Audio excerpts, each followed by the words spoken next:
ang mga kwento ng pag-ibig, kwento ng buhay at kwento ng pag-asa dito sa Barangay Love Stories. Love Stories.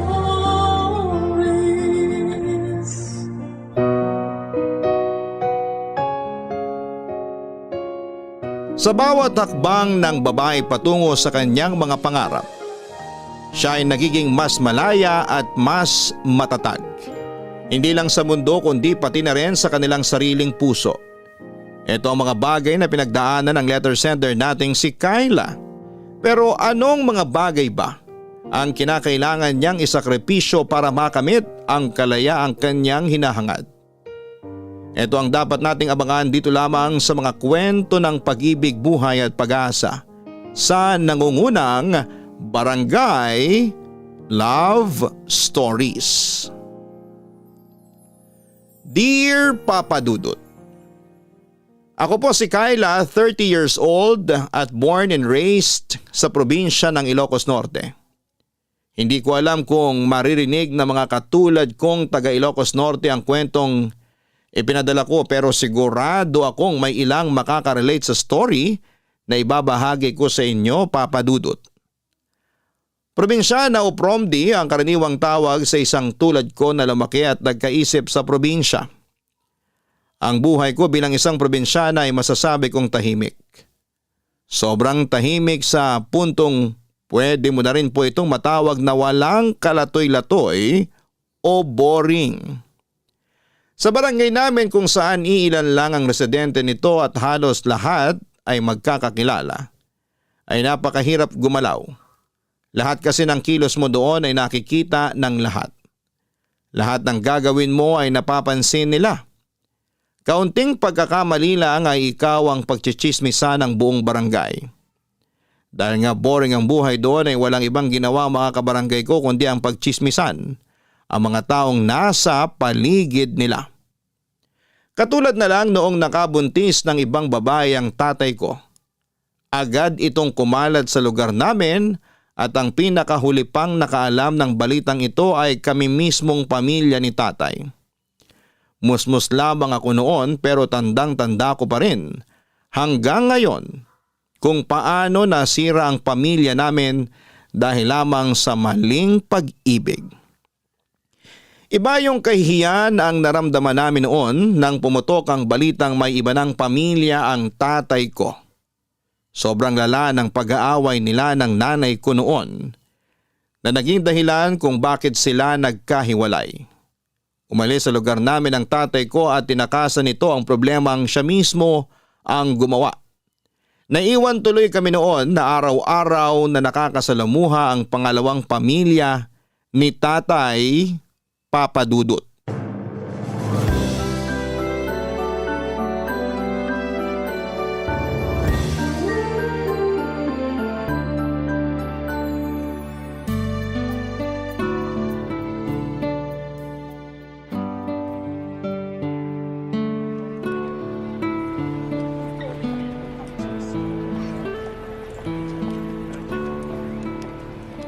Ineng! Ineng! Kyla! Aling Josefa, bakit po? Sinong kasama mo rito sa simbahan? Mag-isa ka lang? Opo, mag-isa lang po ako. Bakit ka naman mag-isa lang? Nasaan ang nanay mo? Nasa trabaho po siya ngayon eh. Hinayaan ka niyang magsimba ng mag-isa lang?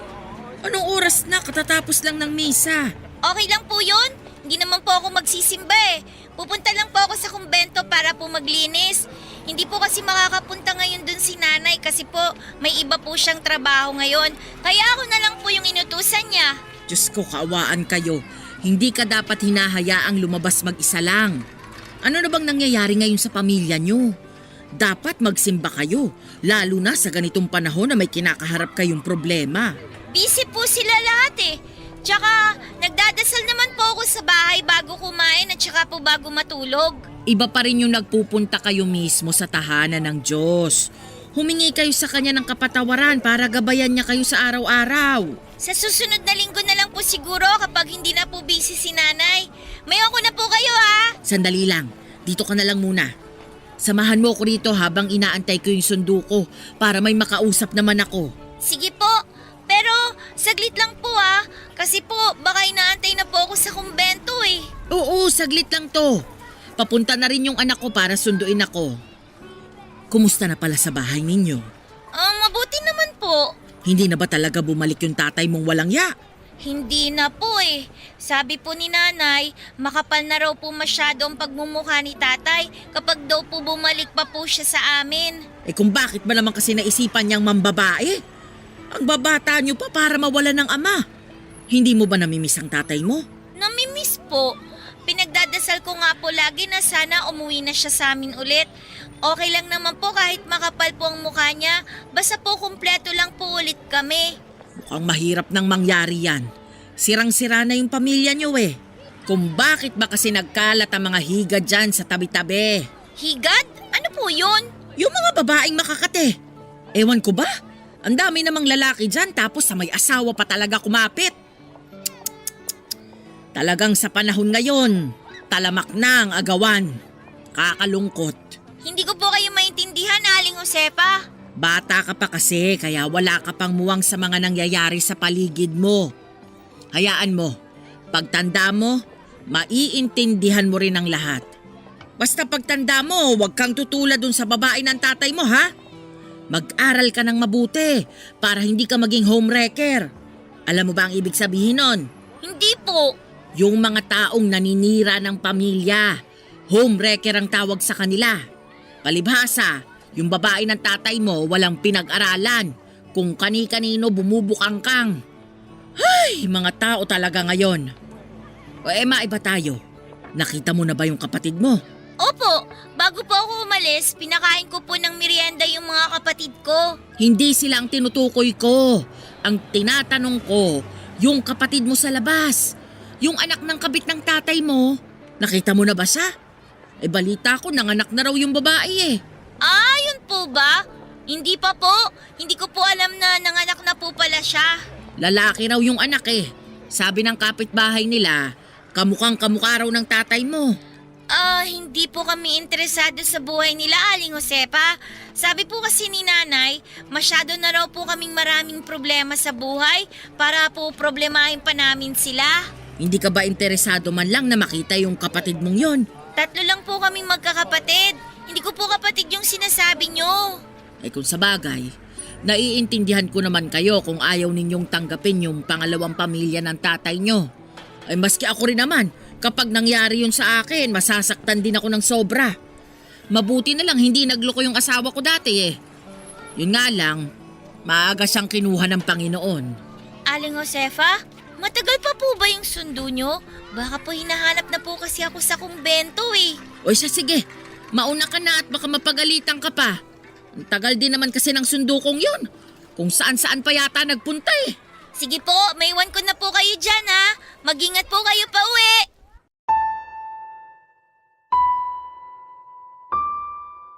Ang kwento ng pamilya namin ay parang pelikula na napanood ng lahat.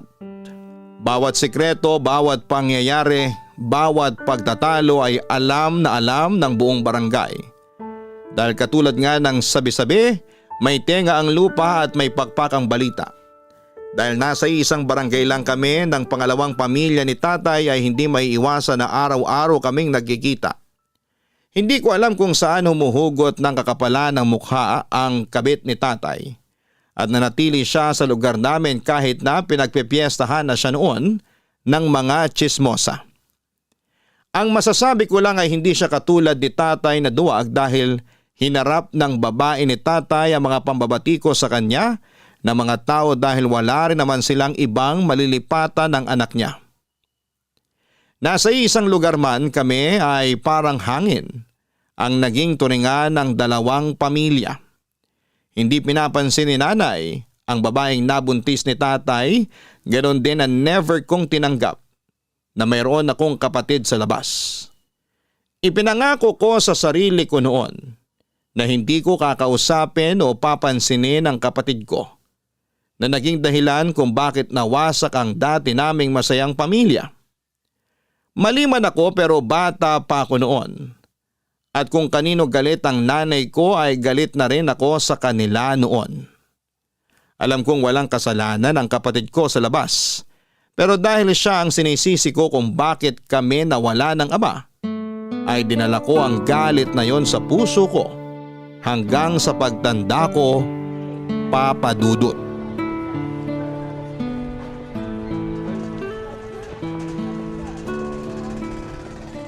Aling Josefa, pabili naman po ako ng barbecue.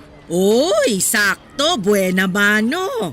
O ilan bang bibilin mo? Magkano po ba? 20 pesos isa. Huh? Ang mahal naman po ng barbecue nyo? Ano yan? Ginto? Ay nako, mahal na ang baboy ngayon. Isama mo pa yung uling, yung sauce, tapos akong nagtitinda, paano na? Kulang na yung kita ko. Yung 20 pesos noon, ang dami ko nang nabibili eh. Iba na ang panahon ngayon, mahal na ang mga bilihin. Kaya nga po eh. Pabili na lang po ako ng 3, uulamin ko. Uulamin? 3:00 pa lang ng hapon na. Hindi ka pa ba nanananghalian? Nananghalian naman po ako, ang kaso nakita ko yung tirang tutong sa bahay. Sayang naman, kaya kainin ko na lang. Sakto, naamoy ko tong barbecue nyo. Kaya ka tumataba eh. Lamon ka kasi ng lamon. Shabby's the new sexy na po ngayon, Aling Josefa. Asus, dinipensahan mo pang pagiging matakaw mo. Hindi mo ba alam na kasalanan ng pagiging sobrang matakaw? Lo? Imbento naman. Paano naman naging kasalanan yung pagiging matakaw? Nasa Biblia yan. Parte yan ng 7 deadly sins. Kapag masyado kang matakaw, sinisira mo lang yung katawang ibinigay sa'yo ng Diyos. Ay, ganun po ba? O sige po, cancel nyo na lang po yung order kong barbecue. Baka magkasala pa ako. Ay wag na, nakasalang na oh. Wala nang bawian. Akala ko ba kasalanan na... Hingi ka na lang ng kapatawaran sa linggo. Magsimba ka. Kayo talaga, Aling Josefa. Emering kayo eh. Uy nga pala, dumaan dito yung kapatid mong si Raymond kanina. Ano naman pong kinalaman ko sa taong yun? Nakita ko yung mukha, puro sugat at pasa. Tinanong ko kung anong nangyari. Napaaway daw siya nung nakaraan. Ano pa po ba nga asahan nyo sa taong yun? Napakabasagulero.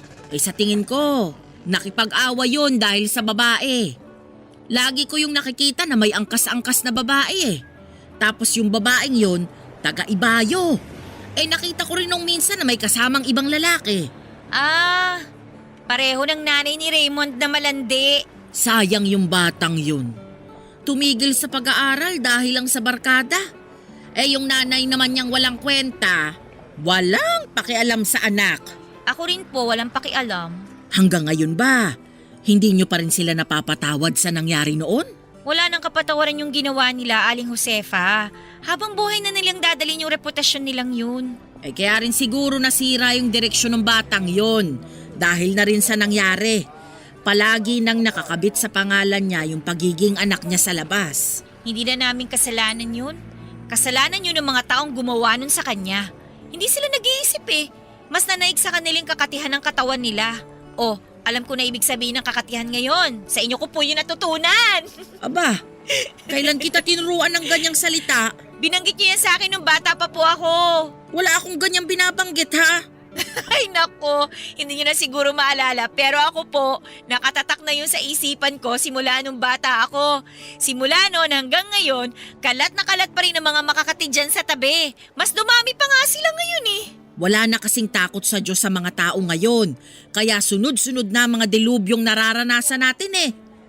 Aling Josefa, matutusta na yung barbecue ko Nawili na naman kayo kachichismis.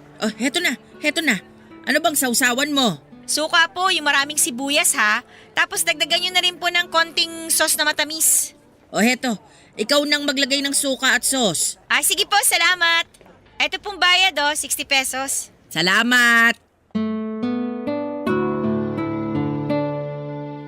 Ramdam sa buong barangay namin ang malaking pader na namamagitan sa aming unang pamilya at pangalawang pamilya ni tatay. Kapag nagkakaroon ng pagkakataon na nagpapang-abot kami sa isang lugar ay agad na umaalis ang pangalawang pamilya para umiwas sa gulo. Mabuti yon, Papa Dudut, dahil alam nila kung saan sila lulugar. Kaso nga lang, noong nagkaroon na ng sariling isip ang kapatid ko sa labas sa si Raymond, ay hindi na siya makontrol noon ng sarili niyang ina. Tuwing nakikita niya ako sa labas ay palagi niya akong nilalapitan para kumustahin, kahit na hindi ko siya pinapansin. Pinipilit niyang makipag-close sa aming magkakapatid kahit na alam naman niyang hindi namin siya tanggap. Paulit-ulit ko mang pinagtatabuyan si Raymond dahil ayokong isipin ng mga tao na tanggap namin siya ay hindi siya nawawala ng pag-asa na balang araw ay magiging malapit din kami sa isa't isa. Para akong allergic noon kay Raymond na tuwing nakikita ko siya sa daan ay ginagawa ko ang lahat para lumayo sa kanya. Umiiwas ako sa mga lugar na alam kong tambayan niya. Hanggat maaari ay ayokong makita ang pagmumukha nito dahil hawig na hawig niya si tatay. At tuwing nakikita ko siya ay mas lalong lumalala ang nararamdaman kong galit dahil naaalala ko lang ang ginawa sa amin ng aking ama. Papa's girl kasi ako noon, Papa Dudut. Mas close ako sa tatay ko kesa kay nanay. Kaya noong nawala siya ay malaki ang butas na iniwan nito sa puso ko.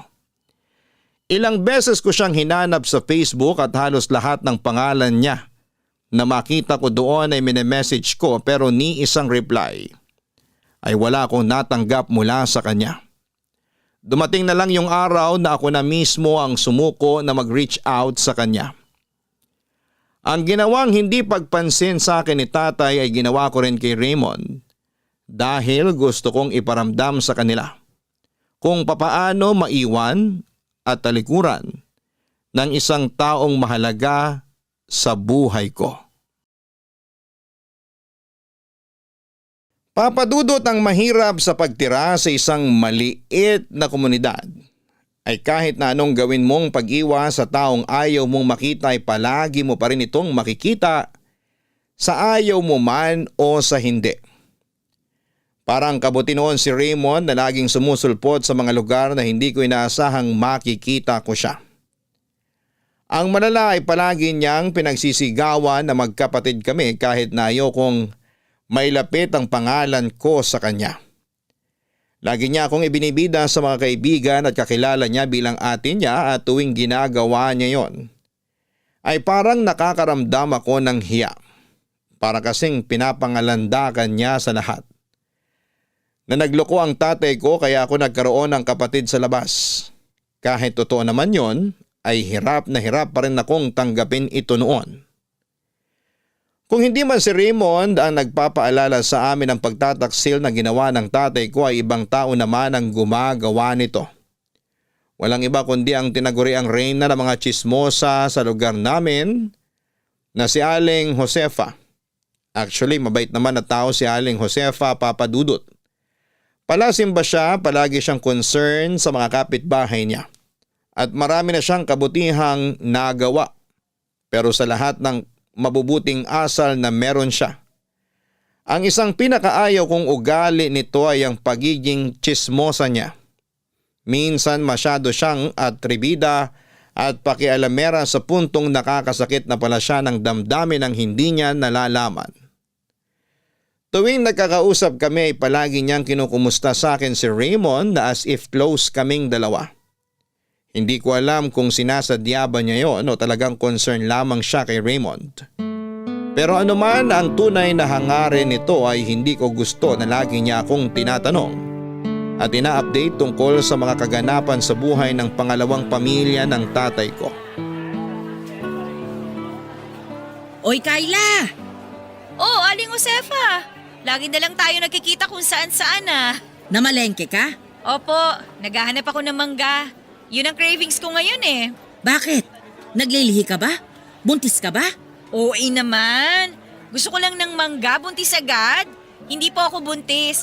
Gusto ko lang talaga ng mangga na isasawsaw sa suka na puno ng sili. Akala ko naman naglilihi ka. Diyan kasi ako naglihi nung buntis ako sa panganay ko eh. Paano ako mabubuntis eh? Wala naman po akong boyfriend.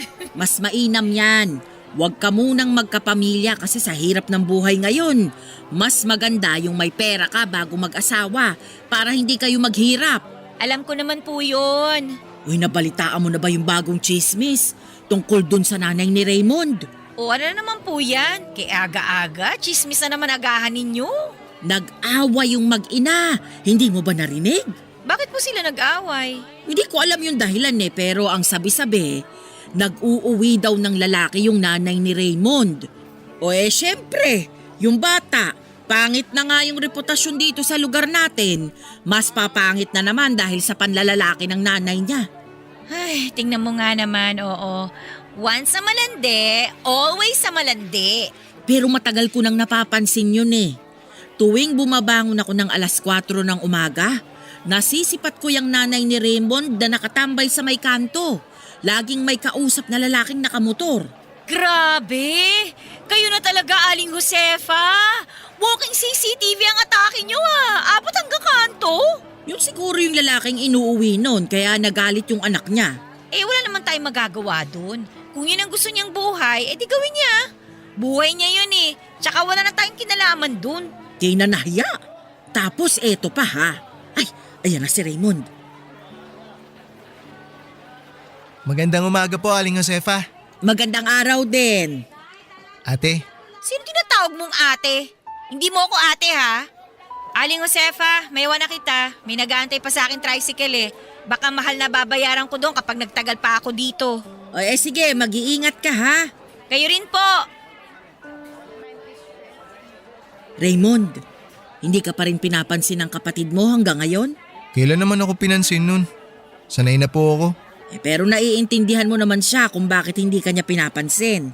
Opo, naiintindihan ko naman po Alam ko naman po yung nangyari. Ako yung sinisisi niya kung bakit nasira yung pamilya niya.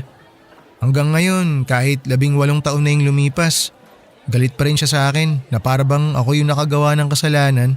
Intindihin mo na lang. Minsan kasi, may mga taong sarado ang utak.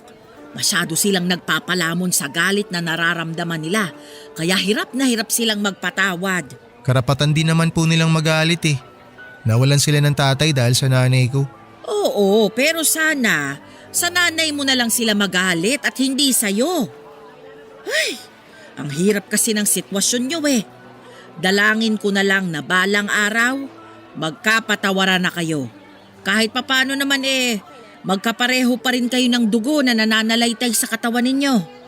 Ay, sana nga po. O maiba tayo. Totoo ba na lumayas ka sa inyo? Lumayas? Saan naman po galing yung balitang yan? Narinig ko lang kanina dito mismo sa palengke. Nag-away daw kayo Oy, bakit? Anong pinag-awayan ninyo? Wala po kami pinag-awayan. Tsaka wag nyo na lang po intindihin yun. Sa amin na lang po ni nanay yun. Totoo ba na may lalaki siyang inuuwi sa inyo kaya ka nagalit? Bahala po kayo mag-isip, Aling Josefa. Maiwan ko na po kayo. Teka, sandali lang. Marami pa akong itatanong sa'yo, Raymond. Hindi ako required na tanggapin o mahalin ang kapatid ko sa labas, lalo na kung siyang dahilan ng pagkasira ng pamilya namin.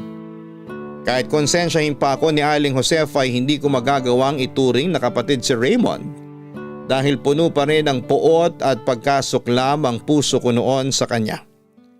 Kahit pa sabihin ng mga taong magkapareho kami ng dugong nananalaytay sa katawan namin ay wala akong pakialam, Papa Dudut.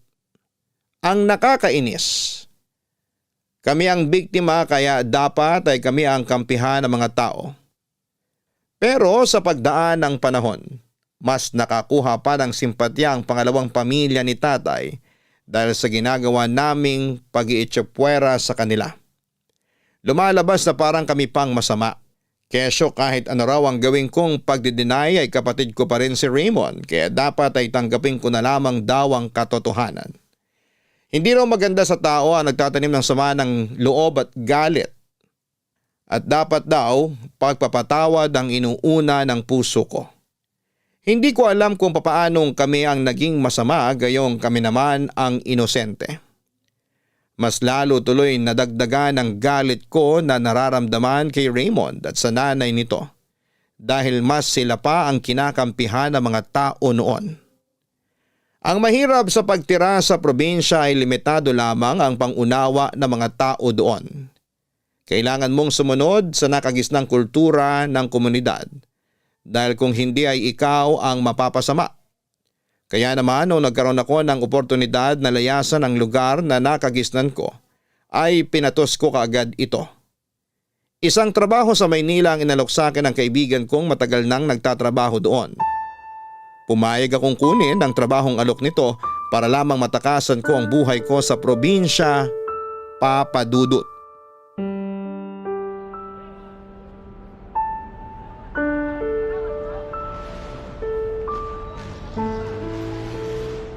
Ate! Ate! Ate Kayla! Raymond? Sus ko naman, pati ba naman dito sa bus station, nandito ka pa rin? Dito ako nagtatrabaho. Tagabitbit ako ng mga bagahe tsaka mga padala. Anong ginagawa mo rito, ate? Alis ka? Wala ka na dun.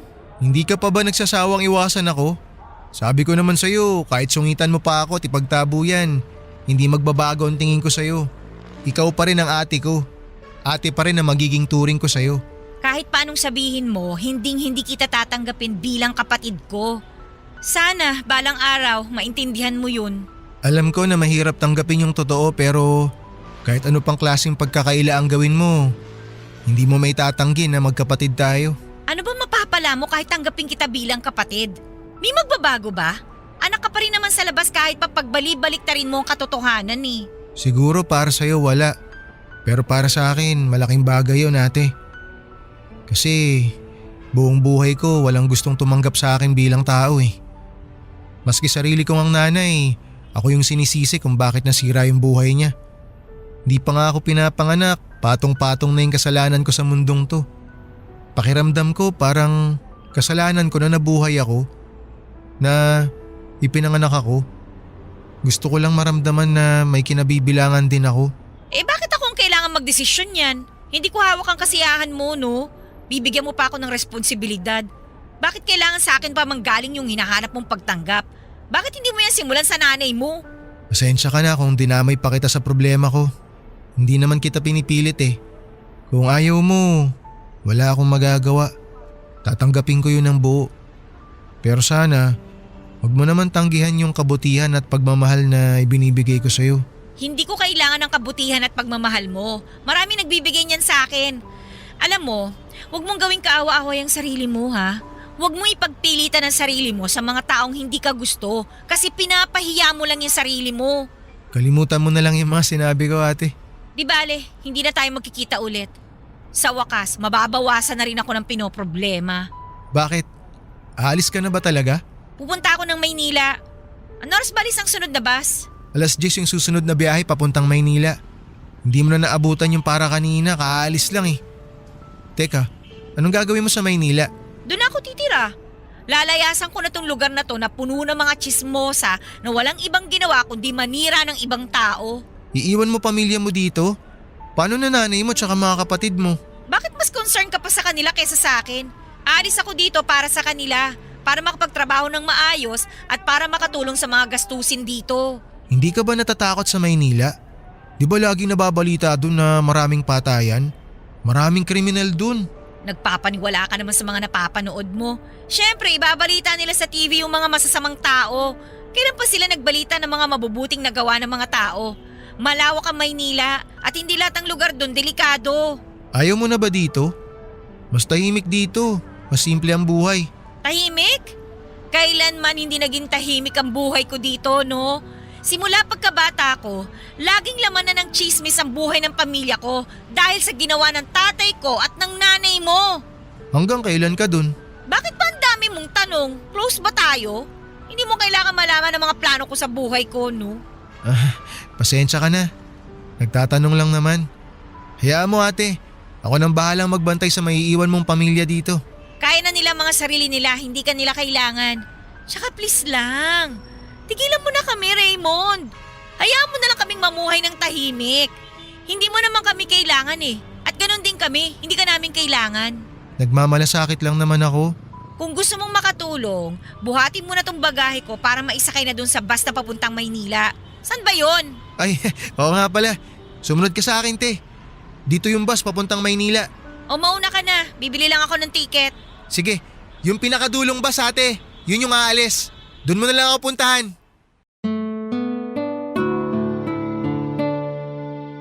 Papadudot kabado ako noon sa bagong buhay na pinili ko.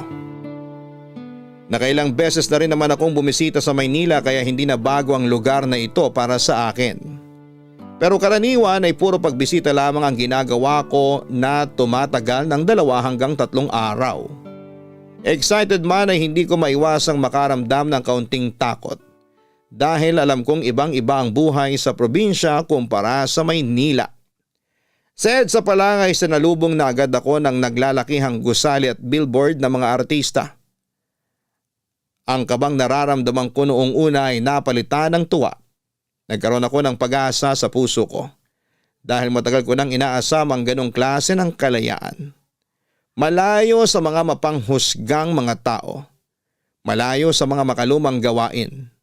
Sa pagpunta ko sa Maynila ay umaasa ako na magbabago na ang buhay ko na dati ay napaka-boring. Sa isang paggawaan ng tinapay ako nagtrabaho, Papa Dudut.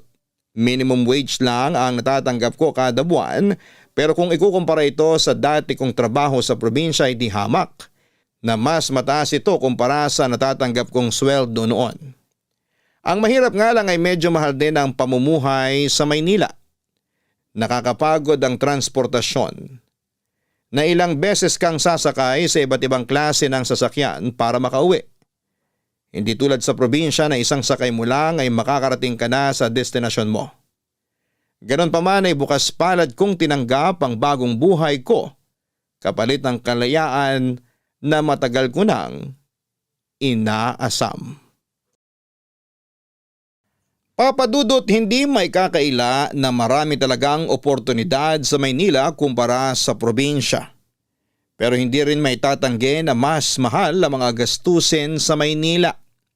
Mahirap ang mamuhay doon dahil marami kang babayaran katulad na lamang ng renta ng bahay, gastos sa pagkain, bayad sa kuryente at araw-araw na transportasyon. Ang sahod na nakukuha ko noon ay nauuwi lang sa mga bayarin at kakaunti lang ang naitatabi ko para makapag-ipon. Hindi ko tuloy noon magawang mamasyal o mamili man lang ng mga bagay na gusto kong bilhin kahit na nagkalat ang mga mall sa Maynila. Dahil naghihigpit ng sinturon sa mga sumunod na taon ay hindi na muna ako umuwi sa probinsya. Tuwing Pasko at Bagong Taon, kasama ko sa mga selebrasyon ng mga boardmates ko na nagsilbi ng pangalawa kong pamilya. Kahit papaano, nakapagdadala naman ako ng kaunting pera sa bahay at malaking tulong na yon. Lalo na't noong panahon na yon, ay ako lang ang may trabaho sa aming magkakapatid. Mahirap malayo sa sariling pamilya pero ang pangungulila ko mula sa kanila ay napawi dahil sa mga bagong kaibigan na nakilala ko. Malaki rin ang naitulong ng pagkakaroon ko ng boyfriend. Sa Maynila na ako nakakilala ng lalaking minahal ko, Papa Dudut. Itago na lang natin siya sa pangalang Peter. Nakilala ko siya dahil katulad ko rin siyang boarder na nangungupahan sa tapat ng boarding house namin. Mula siya sa Samar at mabilis kaming nagkahulugan ng loob. Dahil pareho kaming galing sa probinsya at pareho ring wala ng ama. Ang pagiging malapit namin sa isa't isa ay nauwi sa pag-iibigan. Oh, heto na yung order mong ulam, adobong sitaw. Salamat. Ilang taon na tayo kumakain sa karinderya na to pero hanggang ngayon, yung adobong sitaw pa rin talaga yung palagi mong binibili. Hindi ka pa ba nagsasawa dyan? Hindi. Kahit araw-arawin ko pa to, never ako magsasawa dito. Ano bang espesyal sa ulam na yan? Tinikman ko yan nung nakaraan, wala namang kakaiba eh. Katulad lang din yan ng ibang adobong sitaw na natikman ko na dati. Ito kasi, katulad mismo ng luto ng nanay ko.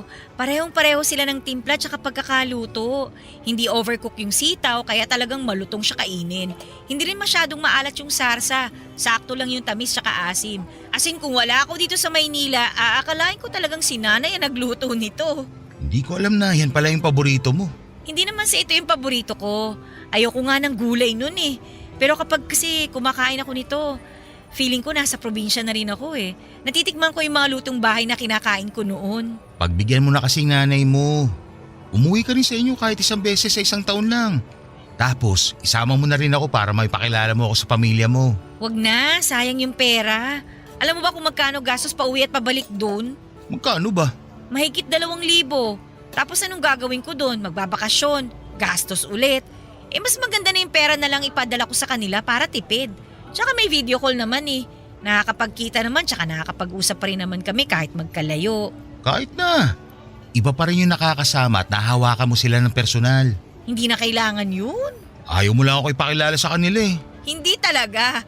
Masyado pang maaga eh. 2 years mo na akong boyfriend. Maaga pa rin ba yun? Maniwala ka sa akin, masyado pa talagang maaga. Tsaka kapag nag-uwi ako ng lalaki sa amin, pagpipiestahan na naman ako ng mga chismosa doon. Tsaka na lang kapag sure na. Ibig mo bang sabihin hindi ka pa sure sa akin?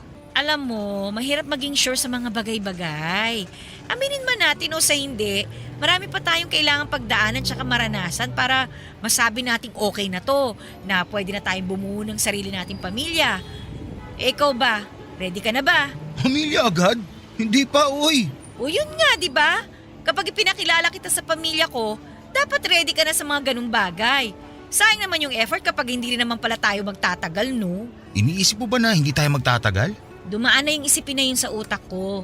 Yung 2 years kasi, marami pa tayong pwedeng gawin para maging thrilling yung relasyon natin eh. Pero paano kung dumating tayo sa punto na nagawa na natin lahat? Na nakakaramdam na tayo ng pagkasawa sa isa't isa? Pipiliin pa rin ba nating magstay o hindi na? Yung mga ganung bagay yung mga iniisip ko eh. Sa ngayon, wala pa kasi tayo sa ganung sitwasyon. So aantayin mo muna mangyari yon. Oo naman. Kapag nalampasan na natin yun, ibig sabihin lang, sure na talaga tayo sa isa't isa. Eh di matagal pa bago mo ako maipakilala sa pamilya mo niyan. O bakit? Hindi mo ba kaya magantay ng ganung katagal? Kaya naman. O yun naman pala eh. Eh di wala nang problema. Wala naman talagang problema. Nabanggit ko lang naman na baka gusto mo akong isama kapag nagbakasyon ka. Hindi pa kasi ako nakakapunta sa norte. Hayaan mo, makakarating ka rin doon. Ako pa magiging tour guide mo kung gusto mo. Talaga? Oo naman. Sinabi mo yan ha? Wala nang bawian. Oo naman. Ba't ko naman babawiin yung sinabi ko? Tsaka sigurado rin naman ako na kapag ako yung bibisita sa probinsya nyo, siguradong itutour mo rin ako, di ba? Gusto mo rin pumunta sa amin? O bakit? Wala ka bang planong ipakilala ako sa pamilya mo?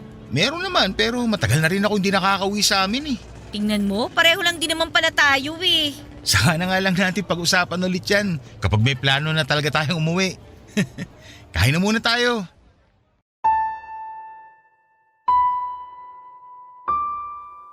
Malaki ang naging tulong ni Peter para mawala ang pagkalumbay ko sa sarili kong pamilya, Papa Dudut. Lalo na taon na simula ng huli kaming nakauwi noon sa amin. Si Peter na ang nagsilbing pinakamalapit na tao sa akin habang nakatira ako sa Maynila. Siyang naging kaagapay at sandigan ko sa bawat problemang dumarating sa buhay ko. Sa kanya ako humuhugot ng lakas at inspirasyon sa bawat hamong kinakaharap ko noon. Sobrang mapagkakatiwalaan si Peter sa lahat ng bagay. Napaka matulungin niyang tao at marespeto pagdating sa mga desisyong ginagawa ko sa buhay. Pangalawa siya sa 5 magkakapatid at tanging siya na lamang ang inaasahan ng kanyang pamilya na mag-ahon sa kanila sa kahirapan. Dahil siya lang ang matapang at marunong dumiskarte para sa laban ng buhay. Noong naging boyfriend ko si Peter ay umalis ako sa boarding house namin at sumama ako sa kanya para magsama kami sa iisang bubong. Naging live-in partner kami at napakalaking tulong noon dahil nagkaroon ako ng kahati sa mga gastusin sa pang-araw-araw. Tumagal ng 3 taon ang pagsasama namin ni Peter hanggang sa nagkaroon ng bunga ang pag-iibigan naming dalawa. Wala pa akong plano maging ina noon kaya nagulat ako nang nakumpirma kong nagdadalang tao ako, Papa Dudut. Masaya ako sa balitang yon dahil magkakaroon na kami ng anak ni Peter. Pero ang hindi ko inakala, ang balitang yun na rin pala ang magiging dahilan kung bakit ang relasyon namin ni Peter na matagal naming inaalagaan ay mauwi lang pala sa hiwalayan.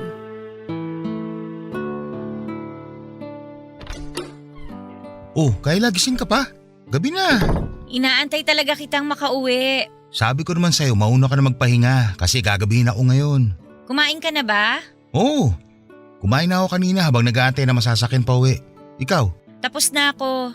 Halika rito, maupo ka muna. Maliligo lang ako saglit para sabay na tayo matulog. Hindi, teka, sandali lang. Dito ka muna. May gusto lang muna akong sabihin sa'yo. O sige.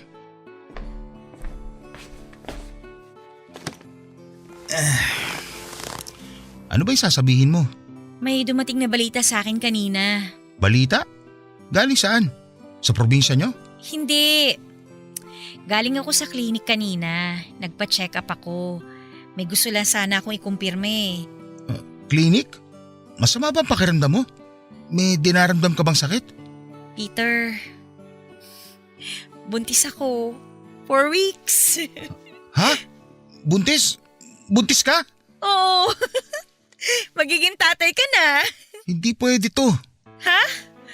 Ano ibig mong sabihin hindi pwede? Hindi ka pwedeng mabuntis, Kyla. Hindi ka dapat mabuntis. Teka. Hindi kita maintindihan. Bakit naman? Maliit pa naman yan, di ba? Baka pwede pa natin gawa ng paraan. Magtatanong ako sa kakilala ko kung may kakilala siya magtatanggal niya sa tiyan mo. Magtatanggal ng ano? Sandali, sinasabi mo bang ipalaglag ko tong bata? Oo. Bakit? Gusto mo ba ipanganak yan? Hindi pwede. Magkakaroon ng gulo kapag nangyari yan. Ha? Anong gulo? Ano ba pinagsasabi mo? Naririnig mo ba yung gusto mo mangyari? Hoy, Peter! Anak natin to! Ba't ko to ipapalaglag? Hindi mo kasi naiintindihan eh. Hindi ka pwedeng mabuntis. Bakit nga? Ipaliwanag mo nga sa akin kung bakit sa halip na matuwa ka kasi magkakaanak na tayo, mas takot ka pa na parang may ginawa tayong mali. Sorry pero hindi kasi dapat itong mangyari. Umayos ka nga, Peter. Ano ba talagang gusto mong sabihin? May pamilya na ako. May asawa na ako sa probinsya namin. Kaya hindi kita mapapanagutan pati na rin yung bata sa sinapupunan mo. Ano? Teka, may asawa? Paano? Kailan ka ba nagkaroon ng asawa? Pinagloloko mo ba ako? Hoy, bago kita sinagot, siniguro kung wala kang ibang pamilya. Chinek ko yung mga social media account mo. Wala akong nakita na may pamilya ka na. Kasi marami akong account. Hindi lang iisa yung account ko. Wow! Proud ka pa? Proud ka kasi magaling kang magtago? Na marunong ka manloko ng tao? My gosh naman! Paano ako nagpauto sa'yo? Grabe ka, Peter! Grabe ka talaga! Kung hindi nangyari sa atin to, hindi ka pa aamin na may asawa at anak ka na pala? Hindi ko naman inakala na hahantong tayo sa ganitong sitwasyon eh. Ang lala mo naman! Wala man lang ko narinig na pagsisisi dyan sa boses mo. Siguro, sanay ka na talaga sa mga ginagawa mong panloloko, no? Na pati yung pag-amin mo na cheater ka, wala na lang sa'yo yun. Kapal naman ang mukha mo. Basta nasabi ko na yung gusto kong mangyari. Nasa iyo na yun kung… Hindi ko ipapalaglag tong bata. Gagawin mo pa akong makasalanan? Binigyan mo na nga ako ng kasalanang hindi ko naman gustong gawin. Ginawa mo akong kabit mo nang wala akong nalalaman tapos gusto mo pang dagdagan ng mga kasalanan ko? Kilabutan ka nga, Peter! Tao ka pa ba? Wala ka pa man din sa impyerno pero daig mo pa yung demonyo kung mamuhay ah! Maliligo na ako. Yun na yun? Pagkatapos mong umamin na may sarili ka ng pamilya sa probinsya, pagkatapos mo sabihing kabit lang ako, yun na yun? Maliligo ka na parang walang nangyari? Ano bang gusto mong gawin ko? Pagsisisihan mo tong ginawa mo! Eh di sorry. Basta hindi ko matatanggap yung bata dyan sa tiyan mo. Kung gusto mo ituloy pa rin itong relasyon natin, huwag kang manganak. Sa tingin mo, gugustuhin ko pa makipagrelasyon sa'yo matapos sa mga nalaman ko? Hindi ako tanga, no? Pagkatapos mong maligo, sisiguraduhin kong pati anino ko, hindi mo na makikita. Bahala ka. Kung wala ka na sasabihin, maliligo na ako. Pagod ako. Walang yaka! Karmahin ka sana! Lumubog ang puso ko nung nalaman kong hindi ako kayang panindigan ni Peter Papadudot. Para bang panibagong mukha nito ang nakilala ko noong araw na yon. Ang Peter na inaasahan kong sasamahan ako hanggang sa dulo. Namamahalin ako anuman ang mangyari ay kaya pala akong iwan ng walang pag-aalinlangan. Para akong trinaydor, pinanghawakan ko ang pag-ibig na ipinakita niya sa akin. Hindi ko alam na ang pag-ibig na yon ay madali lang din palang mabasag. Papadudot masakit na hiniwalayan ako ni Peter nang walang pagsisisi. Pero ang mas masakit ay malamang hindi lang pala ako ang tanging babae sa puso niya. Actually, hindi ako ang una kundi pangalawa lang ako sa buhay niya. Para akong sinaksak sa puso noong nalaman kong may pamilya na pala si Peter sa Samar. Biglang nag-flashback sa utak ko ang naging buhay ko sa probinsya. Kung paano nasira ang pamilya namin dahil sa panloloko na ginawa ng tatay ko. Parang ganon ang nangyari sa akin. Ang kaibahan nga lang ay ako ang pangalawang babae sa buhay ni Peter. Ako yung kabit. Isang salitang kinasusuklaman ko simula pagkabata. Hindi ko ginustong maging kabit at hindi ko alam na isa pala akong kabit. Si Peter ang gumawa sa akin noon. Ginawa niya akong pangalawang babae sa buhay niya nang walang kaalam-alam. Pero sa kabila nito, sa halip na magalit ay wala akong naramdamang sama ng loob sa kanya. Para bang wala akong pakialam noon kahit may pamilya na siya sa Samar. Ang naramdaman ko ay lungkot dahil alam kong lalaki ang anak ko na walang kagigis ng ama. Sa wiman sa puso ay wala akong oras para magmukmuk noon, Papa Dudut. May bata na sa sinapupunan ko kaya kinailangan kong kumayod para magkaroon ako ng ipon at mabuhay ko ang magiging anak ko. Lalo na't mabilis pa sa 4:00 nung tinalikuran siya ng sarili niyang ama. Ang lungkot na nararamdaman ko noon ay ibinuhos ko sa pagtatrabaho. Pinagod ko ang sarili ko hanggang sa mamanhid hindi lang ang katawan ko kundi maging ang pag-iisip ko. Ang hirap lang tanggapin na napakasaya lang namin ni Peter nitong nagdaang araw pero sa isang iglap ang mga sayang yon ay naging mapait na alaala na lamang. Para nga akong pinaglaruan ng tadhana noon dahil galit na galit ako dati sa naging kabit ng tatay ko. Pero noong time na yon, ako na mismo ang nakatayo sa dating kinatatayuan nito. Ako na yung kabit na may dinadalang anak sa labas. Mag-isa man ay ginawa ko ang lahat ng makakaya ko para maipanganak ko ng maayos ang anak namin ni Peter. Magastos ang magkaanak, Papa Dudut. Ang ipon ko na ilang taong kong itinago ay mabilis na naubos. Dumating ako noon sa puntong hindi na sapat ang buwan ng sweldo ko sa mga gastusin ko kaya naghanap ako ng sideline. Mabuti na lamang at willing ang mga boardmates ko na alagaan at bantayan ang baby ko habang nasa labas ako noon at nagtatrabaho. Pero kahit na anong pagkayod ang gawin ko, nagigipit pa rin ako noon. Kaya wala akong ibang choice kundi lapitan si Peter at humingi ng sustento mula sa kanya para sa kapakanan ng anak naming dalawa. Peter! Kayla? Anong ginagawa mo rito? Mag-usap tayo. Akala ko ba ayaw mo na ako makita? Nagbago yata yung ihip ng hangin ah. Hindi kita gustong makita pero kailangan kitang kitain ngayon. Nandito ako para sa bata, hindi para sa akin. Bakit? Ano nangyari sa bata? Kailangan niya ng sustento. Sa trabaho ko ngayon, hindi ko siya kayang buhay na mag-isa, lalo na sa buhay dito sa Maynila. Sinabi ko naman kasi sa'yo, huwag mo nang ituloy kasi ikaw lang din yung mahihirapan. Hindi kakayanin ng konsensya ko ang pumatay ng walang muwang na bata. Hindi yun kasama sa pagpipilian ko. Kaya hindi mo talaga ako mapipilit na ipalaglag yung batang tayo mismo ang bumuo. Tapos ngayon sino naghihirap? Yung bata mismo. Kasi hindi siya kayang buhay na sarili niyang nanay. Yun ba? Kaya ba yun ang konsensya mo? Kaya nga ako nandito eh. Gusto kitang pakiusapan. Talikuran mo na ako't lahat. Huwag lang yung anak mo. Mabubuhay natin siya kung dalawang magulang ang susuporta sa kanya. Kung ano yung sinabi ko sa'yo noon, yun pa rin ang sasabihin ko sa'yo ngayon. May mga anak ako sinusuportahan sa probinsya. Hindi ko kaya sustentuhan yung batang ikaw mismo ang nagpumilit na ipanganak sa mundong to. Paano mo nasasabi yan? Gaano na ba talaga kahalang ang kaluluwa mo na wala ka man lang malasakit na nararamdaman para sa bata? Hindi mo pa man siya ipinapanganak, may malasakit na ako sa kanya. Alam ko na kung ano yung buhay na kakaharapin niya rito. Sa ating dalawa, ako yung una nagmalasakit. Ikaw, sarili mo lang yung iniisip mo. Dahil ano? Mabait ka. Hindi kaya ng konsensya mo ipalaglag yung bata kahit na alam mo maghihirap pa rin siya kapag ipinanganak mo siya. Hindi ako yung walang malasakit dito, Kyla. Ikaw! Pakiusap naman kahit ngayong buwan lang. Wala talaga akong maibibigay sa'yo. Marami rin akong bayarin ngayon, hindi lang dito sa Maynila, kundi pati sa probinsya. Katulad ng sinabi ko sa'yo, may pamilya akong binubuhay. Kahit pahiramin mo na lang ako, babayaran din kita kagad kapag sumahod na ako. Please naman, Peter, oh. Pasensya ka na talaga, pero ito yung buhay na pinili mo eh.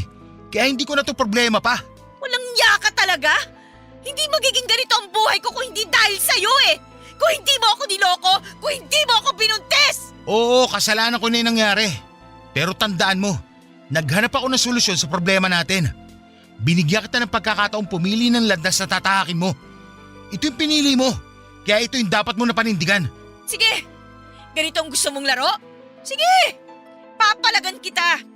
Ano na lang kaya ang sasabihin ng pamilya mo sa probinsya kapag nalaman nilang may anak ka sa labas? Handa ka sirain yung pamilya ko para sa sarili mo? Makasarili ka nga. Gagawin mo sa mga anak ko yung ginawa sa'yo ng tatay mo?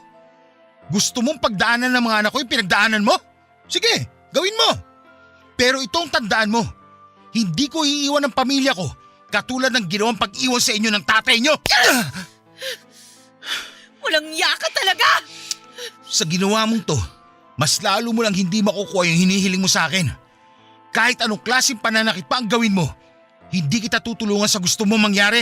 Kulang pa nga yan sa ginawa mong pagsira sa buhay ko! Kung wala ka na sasabihin pa, lubayan mo na ako. Mas maganda nga huwag na tayo magkita ulit. At binabalaan kita, Kyla.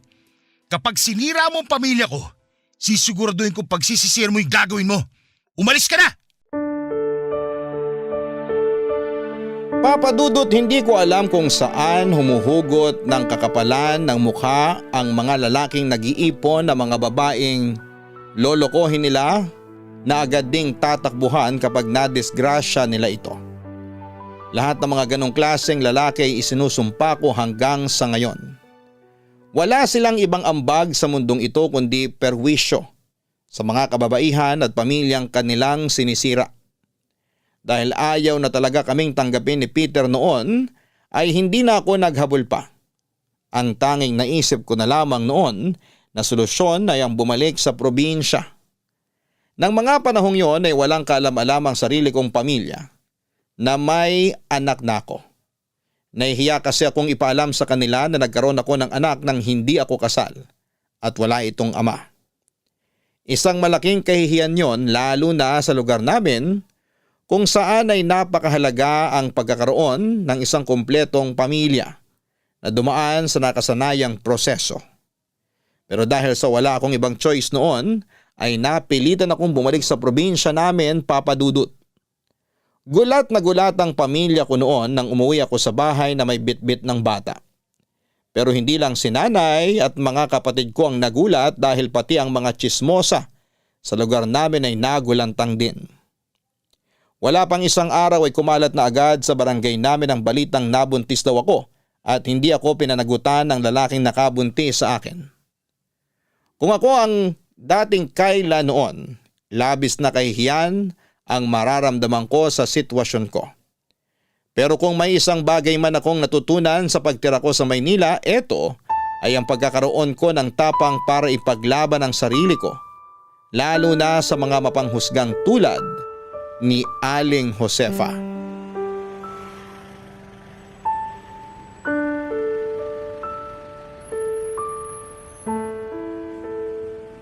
Kyla! Kyla! Sa wakas naman nagpang-abot na tayo. Oh, kayo po pala, Aling Josefa. Bakit po? Ay wala naman. Mangungumusta lang naman ako. Ang tagal mo ring hindi umuwi dito sa atin eh. Ah, ang aga-aga niyo naman po maghanap ng chismis. Hindi naman to chismis. Ngayon na nga lang ulit tayo makakapagkwentuhan eh. Mano ba namang makibalita rin ako sa buhay mo, hindi ba? O ano po ba yung gusto niyong itanong? Sure ako na napakarami ng katanungan ng tumatakbo dyan sa utak niyo ngayon. Eh totoo nga ba yung balita? Na ano po? Na may dala kang bata nung umuwi ka. May nakakita raw sa'yo sa terminal eh. Dumating ka ng madaling araw, tapos may bitbit kang bata pag uwi mo sa inyo. Nakwento rin yun ng tricycle driver na naghatid sa inyo dito sa bahay niyo eh. Anong raw ba yon? Opo, totoo po. May dala akong bata nung umuwi ako at kung ano man po yung hinala ninyo, totoo po yon. Anak ko po yung batang yon. Talaga? Ba't wala man lang naikukwento sa amin yung nanay mo? Hindi rin naman po nila alam yun eh. Ngayon lang din naman nila nalaman. Naku, bakit hindi mo naman sinabi? May problema ba kayo ng tatay? At saka bakit hindi mo kasama yung tatay sa pag-uwi mo rito? Bigay mo na lang po sa akin yung kwentong yan, Aling Josefa. Hindi nyo na po kailangan malaman yung buong detalye. Ay syempre, nagtataka lang din naman ako. Hindi ka naman makakabuo ng bata ng mag-isa lang, di ba? May kumakalat din kasing balita na ano. Na ano po? Huwag kang ma-o-offend sa sasabihin ko ha. Pero ang sabi-sabi, kabit ka raw. Tapos ang kwento, kaya ka raw nagmamadaling umuwi rito kasi nahuli ka nung totoong asawa. Saan nyo naman po nasagap yung chismis na yan? Kayo talaga, oo? Daig nyo pa mga reporter sa 24 oras kung makibalita Ay narinig ko lang din naman. Mas maganda na yung ako mismo ang magkumpirma, hindi ba? Basta po, masaya po ako ngayon na kasama ko yung anak ko. Kahit kami lang dalawang magkasama, okay na yun. Yun lang naman po ang dapat nyong malaman. Naku, mukhang totoo nga yata. Ano po? Ano po yung sinabi nyo? Wala! Oo nga naman. Ang mahalaga, masaya kayo ng anak mo ngayon kahit wala siyang ama. Opo, at mas masaya po kami kung patatahimikin nyo na lang po kaming mamuhay kaysa ginagawa nyong chikami nitong buhay namin. Hindi mo naman maiiwasang magtanong yung mga tao. Gusto lang naman nilang malaman kung ano yung totoo. Ay, oo nga po pala. Nakakalimutan kong ganito nga pala sa probinsya. Kapag bored ang mga tao, pinagpipiestahan nila yung mga kapitbahay nila. Alam nyo kasi sa Maynila, walang pakialaman sa mga nangyayari sa buhay ng mga nasa paligid. Lalo na kung hindi naman sila close. Huwag kang masyadong defensive, Iha. Nagtatanong lang naman ako. Concern lang din naman ako. Baka kasi masyado ka nang nagbago dahil sa pagtira mo sa Maynila eh. Alam mo naman yung mga tao doon. Wala nang takot sa Diyos. Ay nako, maniwala po kayo sa akin, Aling Josefa. Mas makatao ang mga tao doon kesa dito. Walang santa-santita doon. Lahat ng tao doon masyadong busy sa buhay. Wala na silang oras para makialam sa buhay ng ibang tao. Medyo binago na nga yata talaga ng Maynila yung ugali mo, no? Medyo pabalang ka na rin sumagot. Ano bang natutunan mo sa pagtira mo doon? Maging bastos at walang galang sa nakakatanda. Kung sa bagay, umuwi ka ngang may dalang bata na walang ama eh. Ano pong sabi nyo? Huwag mo sanang masamain tong... Ate! Ate Kayla! Totoo nga na nakauwi ka na. Ano? Makikibalita ka rin kung anong latest sa buhay ko? Lo, hindi ako ganun. Narinig ko lang na umuwi ka na raw kaya dumiretso agad ako dito para tingnan kung totoo ngang nakauwi ka na. Bakit? Artista ba ako para dumugin nyo ng ganito? Aga-aga eh. O siya. Maiwan ko na kayo riyan. Marami pa akong gagawin. Sige po, Aling Josefa. Hulaan ko. Nagpunta yun dito para makichismis na naman, no? Ano pa nga ba? Chismosa nung iniwan ko. Hanggang ngayon nakabalik na ako. Chismosa pa rin. Siya nga ay nagpapakalat ng kwento tungkol sa'yo, ate. Sabi nag-uwi ka raw ng bata kasi tinakasan ka nung tatay sa Maynila. Isa ka pa eh. Chismoso ka rin eh, no? Huwag kang mag-alala. Hindi naman ako nagpapaniwala sa mga pinagsasabi niya eh. Kung ano man ang naging buhay mo sa Maynila, sa'yo na yon. Ang akin lang, ate, sana payagan mo akong makita yung pamangking ko. Kung okay lang naman sa'yo. Bumalik ka na lang mamaya. Natutulog pa siya.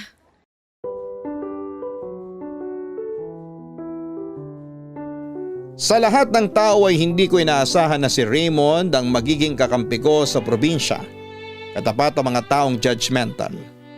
Nakaramdam ako ng kaunting kasiyahan noong ipinagtanggol ako ni Raymond sa harap mismo ni Aling Josefa.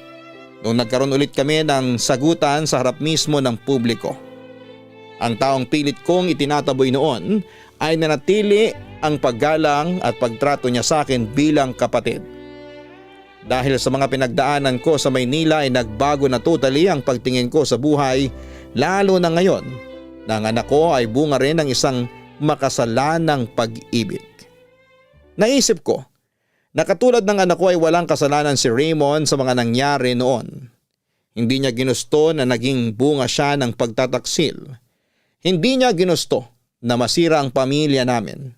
Hindi niya ginusto na maging anak siya ng kabit. Ganon din ang anak ko na walang kinalaman sa mga kasalanang ginawa namin ng tatay niya. Ngayong mas naliwanagan na ang pag-iisip ko. Sinubukan kong humingi ng kapatawaran sa mga inasal ko kay Raymond. Pinatawad naman niya ako, Papa Dudut. Simula noon ay unti-unti ko rin siyang tinanggap bilang half-brother ko. Bilang kapalit nito ay naging maayos na tito si Raymond sa pamangkin niya. Kahit na walang ama ang baby ko, ang mga kapatid ko na ang tumayo bilang pangalawa nitong magulang. Hanggang dito na lamang po ang kwento ko, Papa Dudut. Bago ko tapusin ang sulat ko ay gusto ko lang sanang mag-iwan ng isang mahalagang leksyon para sa lahat ng nakikinig ngayon. Totoo ngang mas mabuti ang mamuhay ng walang galit sa puso.